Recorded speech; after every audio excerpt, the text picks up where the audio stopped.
Fast forward, my man will say a more cover and brought channel your social swamps. I'll say a pop creation television. Podcast stories are training me Chris big headlines. Near Jemre, na EDB Akroma Ewaha. Need me on Braxia Muse Ende. AD can message to me a subscribe to the channel. Hit on notification bell, share a map of friends to answer into me. Can be an idiom. I will leave a comment under the comment section. And make sure when your cases are in sir. Young bone writing sim.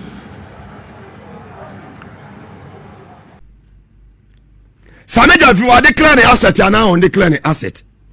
That is what I want to know in the first place.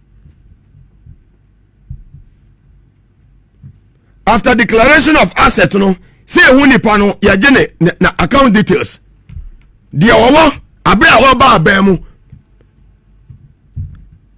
Eni obe free abema se ababe o detena. Dia wawa den unyae. Anya sa. He's a lawyer.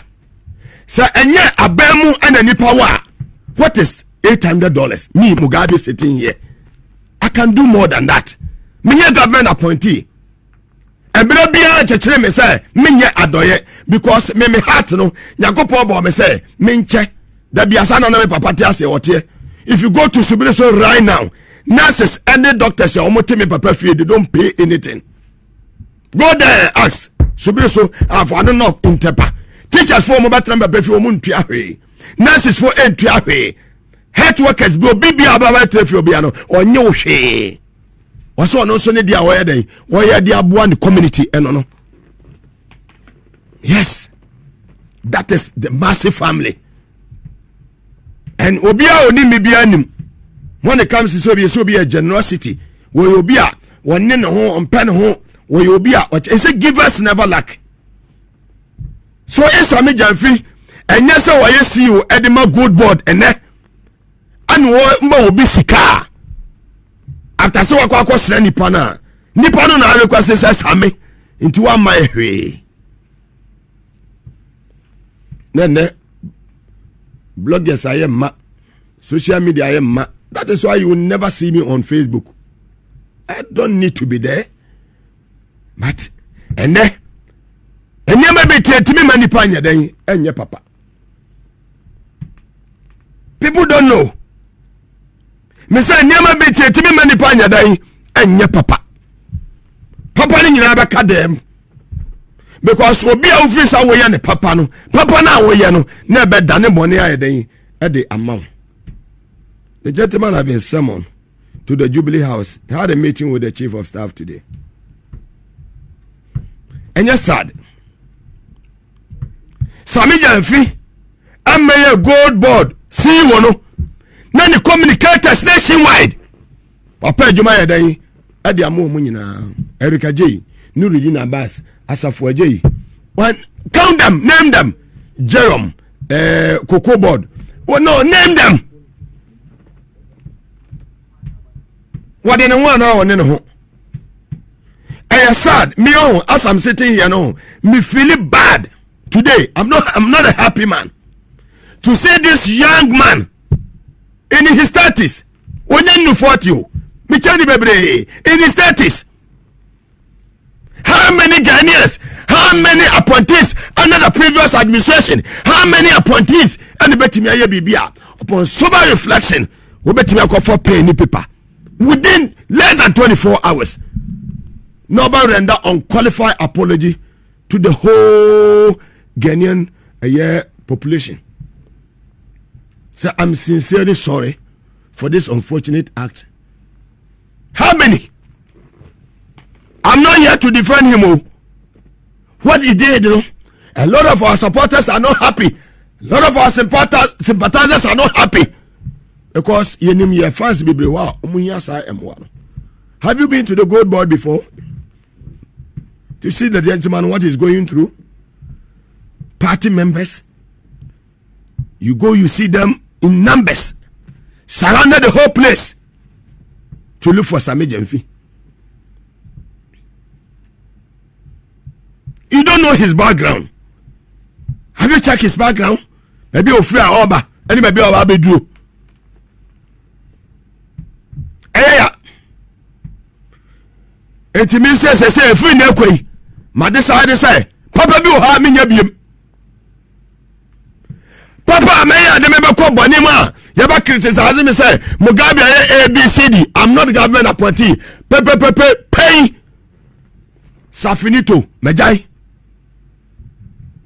Papa bi o ha me ya. Obi betimi atwa mfonyi no. No de akwa chia mabusuafo. Se wo bra no hu de wo ye ma amanfo. Enso wo omo a. Yes. Pitimi mwa wo bia. Sammy Gyamfi timi mwa wo bia. Mugabe timi mwa wo bia. Jomama timi mwa wo bia. Eno ko so ko program. Ana meboa. Over the weekend no so many activities.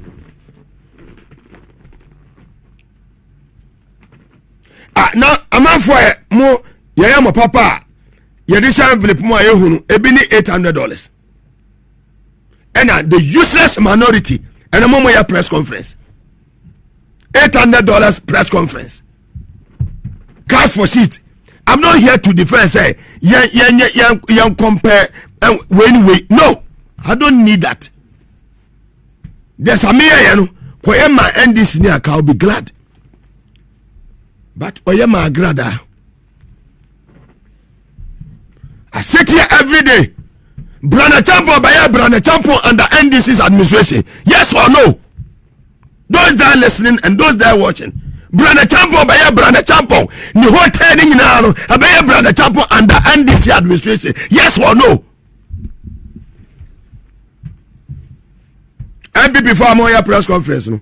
Muko bisa Brana Champo say. Dear na NDC ya de buano. Oh sorry one day say obeto la body right? Obeto la palm right? Elmina Beach Resort. Kumasi Catherine ayamwa hwan. Obeto ni nyina one person. Tiana minority for mu de mwasem. Fire them without fear or favor. I will continue to shake the foundation. Na mo he minority for na mo he. Have you accounted for Palugu Dam?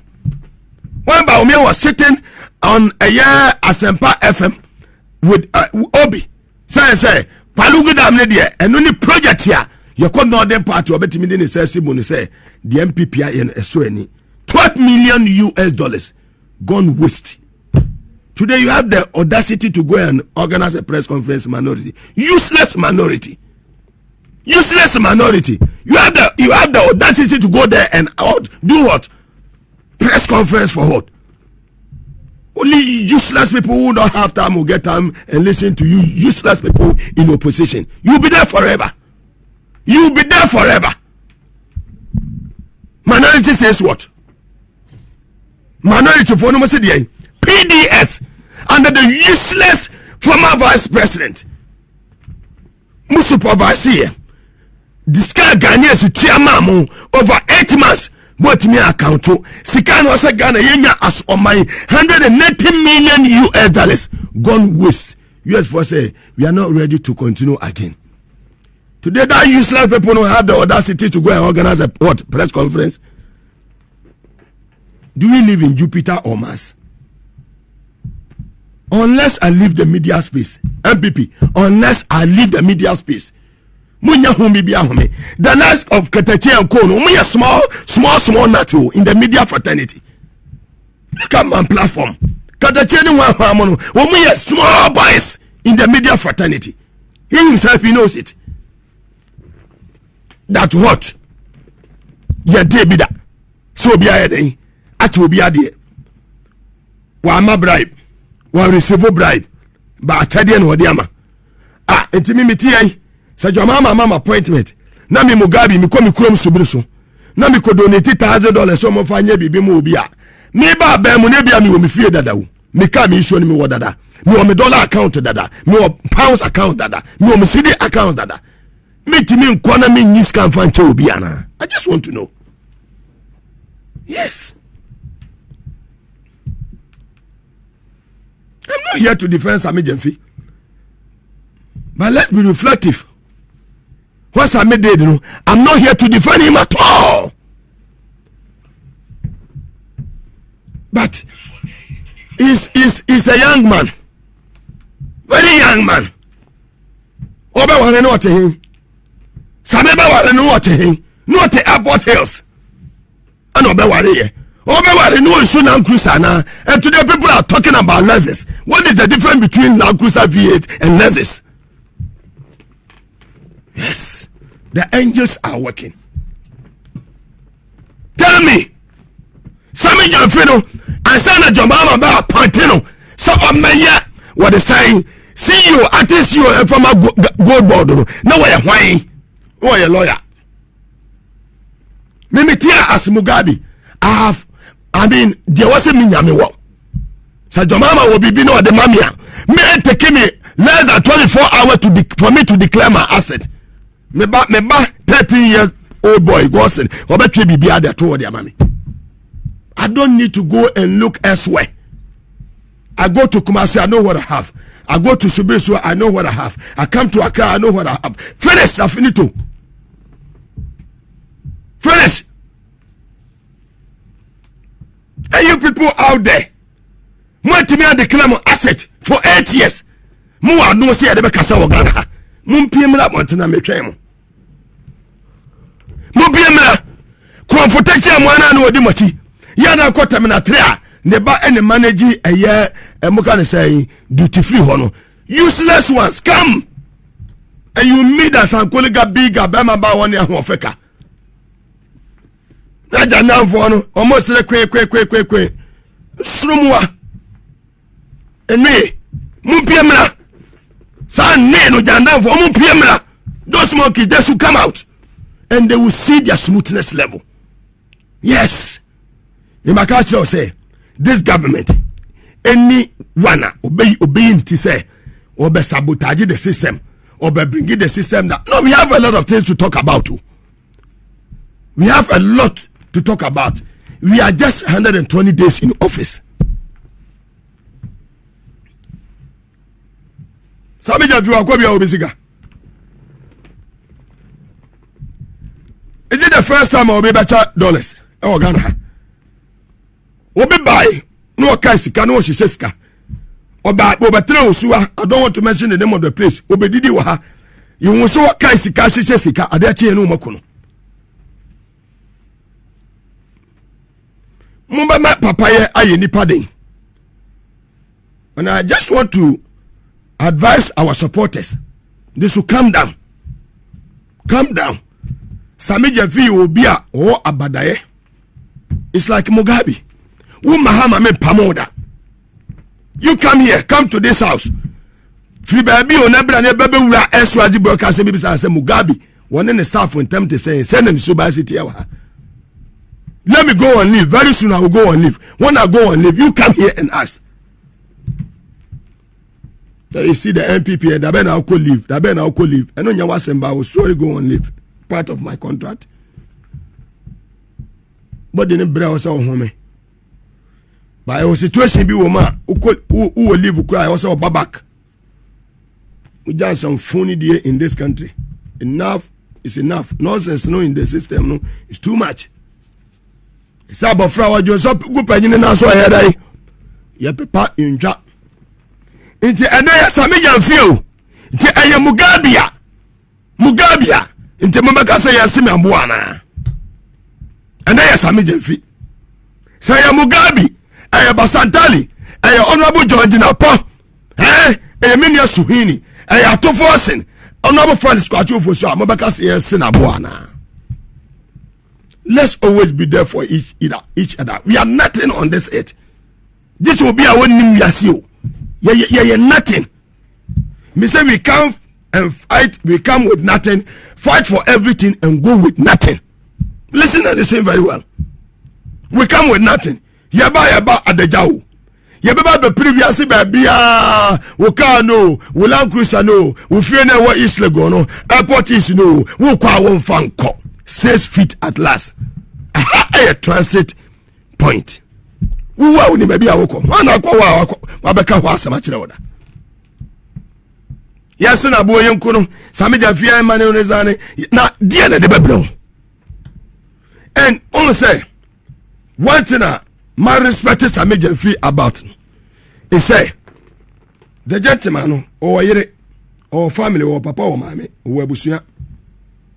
And I know he's a responsible man. What else I reflected, I will say be a 1 or 2 in Ankoye. Oye wa komapem. But oye wa komapem no. Nipa bi free say wotia wo na so. Wo se me pamoche wo. Me sada me nsayem. Me ya abofra. Dia me ya no. Ankoyi a monfanye den. Monfanche mo ba. So minority. Some press conference bi ya wo se mo bo abrante na ba so say. And amu administration no. Na mu tumi mpacha wo magana for ba mu be digana for atem. Ye say we are na kufado akleo. Break-Mahama will never do that. Honorable Julius Dabra will never do that. I do but trusting, warn you, advise you. Sure, I hear Abrate way that useless guy no pay vice president movement. Napo. You do 2 for Kai. 2 you 2 for them no went here. You do baba bon chain baba be 2.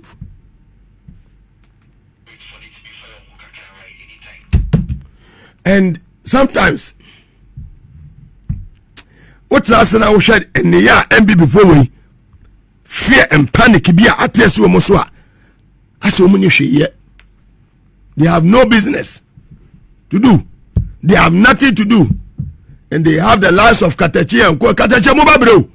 So you be defending Kofu in opposition. Come back the Wobabre. I'm telling you today.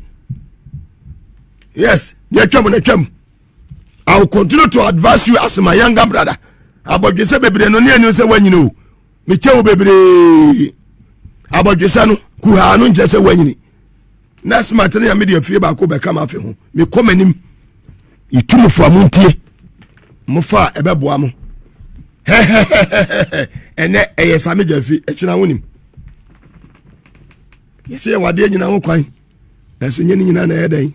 Fata ye word to a wise. Enough opposition for muntie. Munya papa da Emma Obia or the other side. Timenya unia or that hospital in Paso near by any surgery near half from a frown when your party member no was saving the life. O two coin Africana aqua outside. Scout the man on our say foreign money. Now they are mano. Unimukoma agrada ni di yet. And they are making all this noise. Sammy Gyamfi Wameno and then agradano on Kayo and agradano on Kayo on gradano on Kayo. Yes. Kitty yes, need to do that.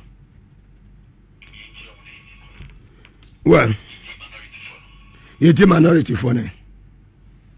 It is quite ironic that the government is promising one thing in respect of monetary policy, and its functionaries are doing something different. And when I made the comment that the cedi has made some gains and the gain is only a fleeting gain, we need to posit that development outside the cloud, external development, the United States currency, the United States dollar is struggling. It's struggling on the back of the fact that there are investors' uncertainty. The trade war between China and the United States, the tariff war, is affecting the United States. So it is depreciating against major currency. It has depreciated against the United States, the Japanese yen, depreciated against the euro, depreciated against the Australian dollar. So it's depreciating against all major currencies. For us, we welcome it as good news because it provides respite for the Ghanaian people. And we should be doing everything to encourage that or to support that movement. We're also describing the stability of the cedi as off the shores of the cards. You must understand that a big currency like the United States dollar is not only your city cannot perform against only by one factor. Several factors come to play, and at the appropriate time, we just want to give the government the only do and for the government dollars and it provides some space for our city to perform favorably. Go for a press conference. You may be on the detail. Modian Hofek and Sumu. Lawyer Edugita Makulu, one director of legal affairs, Edema a year director legal, Edema and this Amoniku. Was I acting CEO, Edema National Petroleum Authority. One of Swakasa, Yetiano, Efasami Jefasam. Thankfully, my brother, immediately this matter was drawn to his attention. less than 24 hours, has publicly come out to apologize to the good people of this country, that he acknowledges the fact that this thing had rubbed not properly with the sensibilities of Ghanaians. And to the extent that this had come to his attention, he's not going to justify what has happened. So he had rendered unqualified apology to the good people of this country, and also His Excellency the President. I strongly believe that that is the way to go. There's a typical saying in Ewe that the man who carries the pot to the riverside is most likely the person to break it. And usually when you in the village, when you go to the riverside, it's always slippery because people, fetch water and they get the place muddy and slippery. I think that the lesson for all of us, including my good self on this platform, is the fact that the standard that will be judged is a very higher standard. And so it requires that we will be sensitive to our environment and the things that happen around us. It's unfortunate it happened. My brother has demonstrated the maturity that is required by apologizing to the good people of this country, and also His Excellency the President. I'm just reading on CTFM that the Chief of Staff has equally summoned my brother. I would say that with a statement issued by my good friend and brother Sammy Gyamfi, it will bring, with respect, finality to this raging stop. It becomes a lesson to all of us. So, that's basic. I have read an online publication by someone, the Code of Conduct launched by the President, this particular thing offenses. If you read, in fact, I have taken the Code of Conduct as a Bible.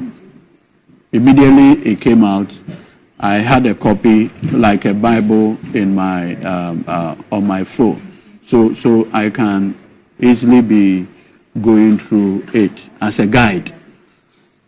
Basically, what the Code of Conduct does is that for ministers, deputy ministers, CEOs, deputy CEOs, we have the responsibility on gifts, and usually it's about you receiving. The code is silent on you giving, and from the interaction on the video, it was rather Sammy who offered, because so the issue about a violation of the code with respect doesn't arise, because the code of conduct and chenoha or you giver or che obi ade enya bribe no oje by your friends you Sammy, and to all the government appointees be anya steady. Today it is Sammy Gyamfi, next day unim de beba no, and the Sammy Gyamfi ti de ato osi entwa. And I know some of the appointees are not even happy. I will say it without fear or favor. Say kai nyano oda hono and na Sammy betre unim also there. I say let's always be there for each other. Yenyina muma yeho because we nim ochina de beba. Also na yese kofuri ye de hank of begu nsa. Na de akotumna ya be ni Monday na de akogina court. One so na yeda aba. Thank you. The Ghana Union of Traders Association GUTA. Omo de ato adwadefo nyina anim. Sese okọ market ya. Eniema no de tia na tie. Ebo no yente so. Na so dollar yi aba bedru 13 from 17 down to 13. Jamama ya de ya pene na Dr. Siama, Governor of the Bank of Ghana ya de ya pene na Dr. Kesi Forcing, Finance Minister wa ya de ya pene na lawyer Sammy Gyamfi gold board acting CEO ya pinne onse mo yefi dollar na about 13 Sammy Gyamfi ono about to forcing Dr. Siama yemmo mabaso enemo mo wadwemu no munya madwene sa ne ma no mobatiso dollar na bode kofa ne ma na bafom fuel abafom petrol boaye fo enso de moto ne ma no sa na moto ena ma GUTA the Ghana Union of Traders Associations o ma ba bontene se enia ma no mo hwe na mo nya dan mo tete so na ma fom cement ena ekosoro iron rods ekosoro ya tete dollar no so afi na ma for 20 mm adan bisa won say adan ena ya Monday edu dwada me kasa nche bebre within the superintendent Don Pre Taifa ene kwabenya commander awoda ho nyame nhirawo utu aise matese ade ne ko Madina Dosu akomapa akomapa ekura wonti nyame behira wo saa GP otiso ya friend say Christian tete yuhuni de nyame ahira na amenti ase affirmative action for no ya maame Mausi fire service ene ya maame Mrs. Bafoboni ya ni kunu acting chief justice hey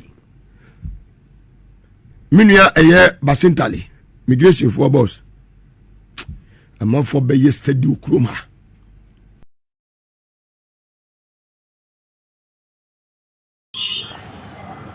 Nti we ensem ahodo etimi call so channel yi so high population television ya mishraw on trewashim so wo yemre ewo ha o mari yeso bitime subscribe share hit on notification bell na emma ebusuakuo no emu enye kese ya mishraw se obeka ebusuakuo no that's an so bad here di adom bi edom yenia ensan hyiamu na yensumo o kwan so kra ha a population television me that's so yemre